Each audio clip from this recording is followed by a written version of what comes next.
Բարևձեզ հարգելի տնօրեն, ուսուցիչներ և ներկաներ։ Այսօր ապարնի թիվ 1 հիմնական դպրոցի 8-րդ դասարանի սովորողներս ձեզ կներկայացնենք մեր կատարած նախագծային աշխատանքը քիմիա առարկայից։ Լուծույթների դերը մարդու կյանքում, ջուրը որպես համընդհանուր լուծիչ, թեմայի շրջանակներում։ Նախագծային աշխատանքի նպատակները. կարևորել ջրի լուծույթների դերը մարդու կյանքում, ձևավորել գիտելիքներ և հմտություններ տարբեր կոնցենտրացիաների լուծույթների պատրաստման համար, կիրառելով հաշվարկային բանաձևեր, զարգացնել գործնական հմտություններ լուծույթների պատրաստման և կիրառման հետ կապված։ Նախագծային աշխատանքի խնդիրները. հետաձգել և առանձնացնել ջրի և լուծույթների մասին տեղեկություններ, ուսումնասիրել և գործնականում ճանաչել բժշկության մեջ և կենցաղում հաճախ կիրառվող լուծույթները, կազմակերպել թիմային աշխատանք ջրի թորման և թորած ջրով լուծույթների պատրաստման համար, սեփական հաշվարկների օգնությամբ պատրաստել նպատակային լուծույթներ և օգտագործել դրանք։ Նախագծային աշխատանքի վերջնարդյունքները. Սովորողները կստանան ջրի և լուծույթների կարևոր նշանակությունների մասին, կստանան գործնական հմտություններ լուծույթների նյութերի կոնցենտրացիաները հաշվելու, դրանց հիման վրա լուծույթներ պատրաստելու վերաբերյալ, կստանան տեղեկատու ուղեցույց գրքույկ, որը կներառի լուծույթների պատրաստման խառնման, նոսրացման, հալեցման խնդիրները լուծելու համար բոլոր բանաձևերը, որոնք կարող են կիրառվել ինչպես քիմիայի, այնպես էլ ֆիզիկայի, մաթեմատիկայի դասաժամերին։ Կզարգանան աշակերտների թիմային աշխատանքի համագործակցության և ստեղծագործության հմտությունները։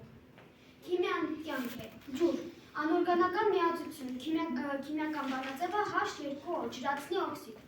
Ջուրը բնության մեջ ամենատարածված նյութն է։ Բնության մեջ հանդիպում է պինդ հեղուկ գազային վիճակներում։ Ջուրը ամենասովորական և հասարակ նյութն է մեր մոլորակի վրա։ Միևնույն ժամանակ ջուրը իր մեջ թաքցնում է բազմաթիվ գաղտնիքներ։ Մինչև հիմա մասնագետները շարունակում են հետազոտել այն և գտնել հետաքրքիր նորանոր տվյալներ։ Ամենամաքուր ջուրը գտնվում է ՅՈՒՆԵՍԿՕ-ի տվյալներով, ամենամաքուր ջրի երկրները մասնակցել են հետազոտման 122 երկիր և հաստատվել, որ ամենամաքուր ջուրը գտնվում է Ֆինլանդիայում։ Իդեպ բնակչության 1 միլիարդը Սառույցանը, տան թե սառը։ Եթե տրամաբանորեն մտածենք, ապա իհարկե սառը, քանի որ տաք ջուրը անհրաժեշտ է սովացնել, իսկ սառը ջրին տարբեր չեն, սակայն փորձարկումները ցույց են տվել, որ ավելի արագ այդ գործընթացը լինում է տաք ջրի հետ։ Այդ հարցի ճիշտ պատասխանը, թե ինչու է տաք ջուրը ավելի արագ վերածվում սառույցի, մինչև հիմա ոչ ոք չգիտի։ Դպրոցում մենք սովորում ենք, որ ջուրը լինում է 3 ագրեգատային վիճակներում՝ պինդ, հեղուկ, գազային, սակայն գիտնականները առանձնացնում են հեղուկ վիճակում ավելի քան 5 տարբեր տեսակներ և 14 տեսակ սառեցված վիճակում։ Ջուրը որպես համընդհանուր լուծիչ։ Նյութերը ջրում նյութերը ըստ իրար լուծելիությամբ լինում են 3 տեսակի՝ լավ լուծվող, քիչ լուծվող և անլուծելի նյութեր, սակայն գործնականում անլուծելի նյութեր գոյություն չունեն, այնինչ բոլոր նյութերն էլ ինչ-որ չափով լուծվում են։ Ջրում, քանի որ ջուրը ունի յուրահատուկ կառուցվածք, նրա մոլեկուլը բևեռային է, դիպոլ երկբևեռ, օքսիգենը, թթվածինը, ունի բացասական մասնակի լիցք, իսկ հիդրոգենը, ջրածինը, ունի դրական մասնակի լիցք։ Այս բևեռայնությունը, որ թույլ է տալիս ջրին լուծել, ջրին ակտիվորեն փոխանցել տարբեր նյութերի հետ և լուծել դրանք։ Երկրի բնական միջավայրի և օրգանիզմների հիմնական հեղուկը ջուրն է։ Լուծույթների դերը մարդու կյանքում։ Մարդու օրգանիզմում գրեթե ոչ մի կենսաքիմիական գործընթաց չի կարող տեղի ունենալ առանց լուծույթների։ Կենսաբանական գործընթացներ։ Արյունը կենսական լուծույթ, արյունը ջրային լուծույթ է, որի մեջ լուծված է թթվածին, ածխաթթու գազ, գլյուկոզ, ամինաթթուներ, հորմոններ, աղեր և էլեկտրոլիտներ։ Արյունն ապահովում է ծննդանյութերի տեղափոխումը, թթվածնի մատակարարումը, ջերմաշրջանի կարգավորումը և թափոնների հեռացումը։ Մարսողական նյութեր, ստամոքսանյութը, լեղին աղիքային նյութերը ջրային լուծույթներ են։ Դրանք ապահովում են սպիտակուցների քայքայում, ճարպերի էմուլգացում, սննդանյութերի լուծում, բջիջներին հասանելի դարձնելու համար։ Բջիջների ներսում տեղի ունեցող բոլոր կենսաքիմիական ռեակցիաները տեղ են ունենում ջրային միջավայրում։ Դրանք են ֆերմենտային ռեակցիաներ, էներգիայի ստացում, կենսանյութերի սինթեզ և թափոնների անջատում։ Մարդու կյանքում առանձնացել են մի քանի բնագավառներ, որոնցում կենսանյութերի լուծույթների դերը անփոխարինելի է։ բժշկություն և դեղագործություն։ Դեղամիջոցների մեծ մասը լուծույթներն են։ Դեղորայքը հաճախ տրվում են ներարկումների, ինֆուզիաների, կաթիլարների, խոշորակների, հեծանության լուծված հապերի տեսքով։ Դրանց պետք է լուծվել օրգանիզմի ջրային միջավայրում, որպեսզի հնարավոր լինի դրանց ստեղծումից, Այդպես էլ կարող է այն վերցնել։ Աշխարհի հիվանդությունների 85%-ը բաժին է ընկնում ջրին եւ նրա կատարած գործառույթներին։ Ամեն օր 25 միլիոն մարդ է մահանում այդ հիվանդություններից։ Եթե մարդը կորցնում է իր մարմնի ջրի 2%-ը, ապա նրա մոտ ուժեղ ծարավ է առաջանում։ Եթե կորցրած ջրի տոկոսները հասնում են 10-ի, մարդու մոտ սկսվում է զգայապատրանք։ 12% ջրի կորստի դեպքում մարդը չի կարող վերականգնել առանց բժշկի օգնության, իսկ 20% ջրի կորստի դեպքում մարդը մահանում է։ Ջուրը որպես դիետա։ Ջրի միջոցով կարելի է պայքարել ավելորդ քաշի դեմ։ Հեղուկներից օգտագործելով միայն ջուրը կարելի է նվազեցնել մարդու օրական ընդունելիք ընդհանուր կալորիականությունը։ Առաջի պատճառն այն է, որ մարդը դադարում է խմել գազավորված կամ էլ կալորիականություն ունեցող խմիչքներ, իսկ երկրորդ պատճառն այն է, որ ջրից հետո, ջուր խմելուց հետո պակասում են ցանկություն ուտել քաղցրուչ։ Ջուրը առողջ սրտի համար։ Ջուրը օգնում է նվազեցնել սրտի նոպայի վտանգը։ Հետազոտությունների արդյունքում գիտնականները պարզել են, որ այն մարդիկ, ովքեր օրական խմում են 6 բաժակ ջուր, ավելի քիչ են ունենում սրտի նոպաներ, քան այն մարդիկ, ովքեր օրական խմում են 1-ից 2 բաժակ ջուր։ 35 տոննա ջուր կյանքի համար։ Առանց ջրի մարդը շատ քիչ կարող է ապրել։ Ջրի պահանջը նրա մոտ գտնվում է երկրորդ տեղում թթվածնից հետո։ Մարդը առանց սննդի կարող է ապրել մոտավորապես 6 շաբաթ, իսկ առանց ջրի 5-ից 6 օր։ Մարդը իր ողջ կյանքի ընթացքում օգտագործում է մոտավորապես 35 տոննա ջուր։ Ծովային ջուրը բավականին սննդարար ջրային հեղուկ է։ Մեկ խորանարդ այսպիսի ջուրը պարունակում է 1.5 գրամ սպիտակուց եւ այլ նյութեր։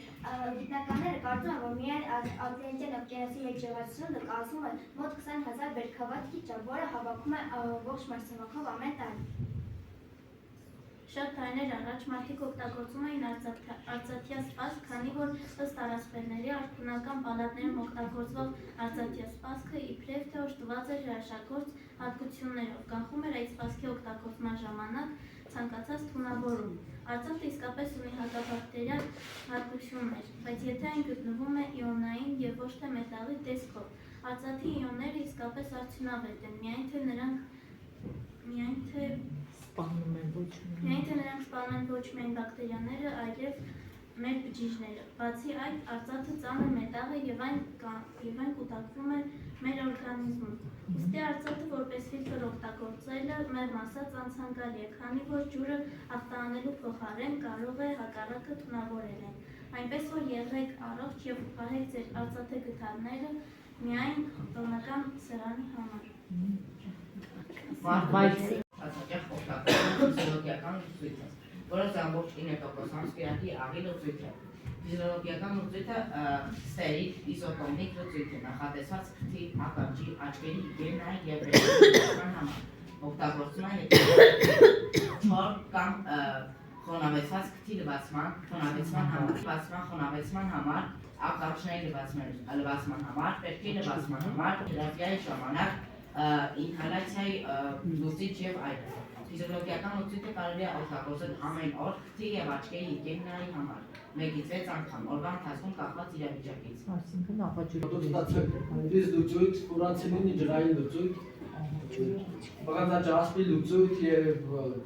կալիումի պերօքսիդ, վերմանգանատի լուծույթ։ Բայց լուծույթները ստացման համար շատ կարևոր է կարողանալ հաշվել նյութերի կոնցենտրացիաների տոկոսային պարունակությունը տվյալ քանակով լուծույթի մեջ, որն արտահայտվում է զանգվածային բաժիններով։ Խնդիրը լուծելու համար մենք սովորեցինք լուծույթների կոնցենտրացիաների արտահայտման ձևերը եւ կիրառվող բանաձևերը համակարգեցինք մի տեղեկատու գրքույկում, որը սովորողները կարող էին օգտագործել քիմիա, ֆիզիկա, մաթեմատիկա առարկաներից լուծույթների պատրաստման, խառնման, նոսրացման կամ հագեցման խնդիրներ լուծելիս։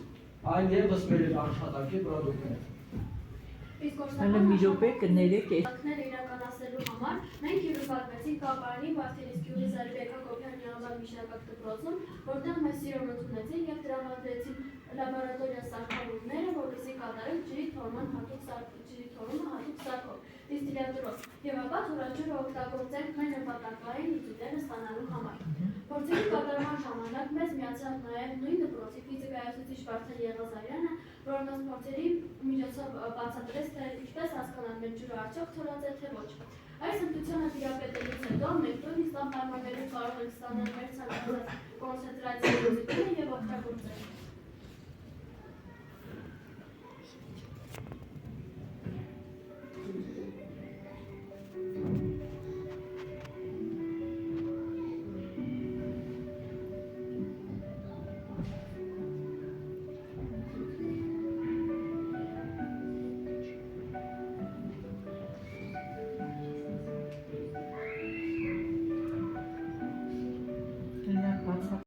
Որտեղ է օգտագործվում տողանջարջասպը։